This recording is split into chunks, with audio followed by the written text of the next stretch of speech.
송무후 동의의료원 의무원장은 무릎 인공관절 분야 명의이자 권위자입니다. 또한 채식을 하는 비건 의사로서 채식 전도사가 불리고 있습니다. 송무후 원장을 통해 채식의 장점과 중요성에 대해 알아보겠습니다.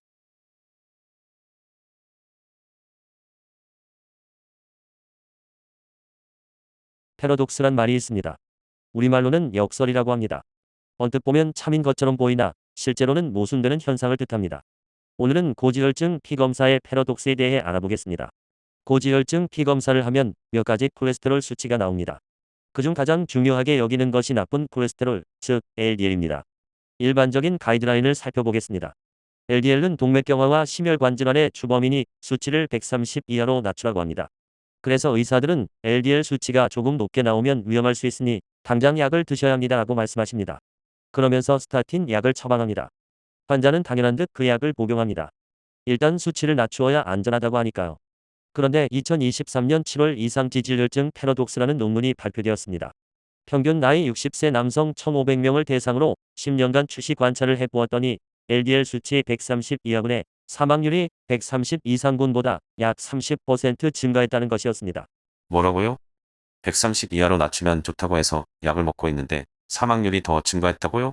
요컨대 상식과는 정반대되는 결과가 나온 것입니다.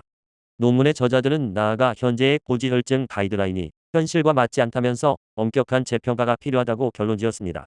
사실 이러한 주장이 처음 나온 것은 아닙니다. 이미 스타틴 패러독스와 콜레스테롤 패러독스란 말이 나와 있습니다. 예를 들어 제약회사에서 홍보한 대로 스타틴이 심혈관질환 빈도를 낮추는데 1차 예방 효과가 있다고 해봅시다. 그렇다면 미국에서 스타틴을 복용하는 약 2천만 명의 복용자 중 연간 심장발작 7만 명 감소, 뇌졸중 3만 명 감소, 사망 4만 명 감소 등의 효과가 나타나야 할 것입니다. 그런데 현실에서는 오히려 심장발작이 5만 명 증가하고 뇌졸중이 2만 명 증가하며 사망이 3만 명 증가하는 결과가 나타났습니다. 이를 스타틴 패러독스라고 합니다. 44개의 무작위 대조군 연구를 메타 분석한 보고도 마찬가지였습니다. 약으로 LDL 수치를 낮추었을 때 심혈관질환 예방이나 사망률 감소 효과는 미미했다고 합니다. 이 중 6개 연구에서는 오히려 사망률이 증가하는 것으로 나타났습니다. 이를 콜레스테롤 패러독스라고 합니다.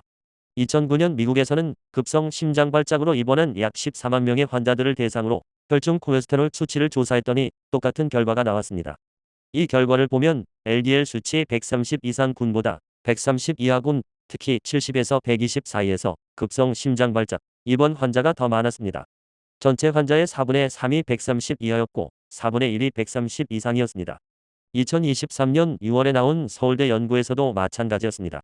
240만 명을 약 9년간 추시한 결과 LDL 수치가 100보다 낮은 경우 심혈관질환 발생 위험도가 오히려 높아지는 현상이 관찰되었습니다. 요컨대 스타틴 약을 이용하여 LDL 수치를 강제로 낮추는 것은 건강에 좋은 것이 아니라 오히려 해롭다는 말씀입니다. 왜 그럴까요? 콜레스테롤은 건강의 적이 아니라 우리 몸에 없어서는 안 될 필수 성분이기 때문입니다. 그러니 이 수치를 억지로 낮추었을 때 여러 가지 문제가 발생할 것이라는 것은 불을 보듯 뻔한 일입니다. 하지만 아이러니하게도 현실에서는 심혈관질환 예방을 위해 LDL 목표치를 더 하향 조정하고 있습니다. 한국지질동맥경화학회에서는 2018년 진료지침 4판에서 관상동맥질환 환자의 LDL 목표치를 70 미만으로 하였습니다. 그런데 2022년 개정된 진료지침 5판에서는 LDL 목표치를 55 미만으로 권고하였습니다. 갈수록 계산인 셈입니다. 이상한 일이라고요. 이러한 현실을 제대로 이해하기 위해서는 우선적으로 질병장사라는 개념을 파악하고 있어야 합니다. 다음 편에서는 콜레스테롤 약과 질병장사의 상관관계에 대해 살펴보도록 하겠습니다. 감사합니다.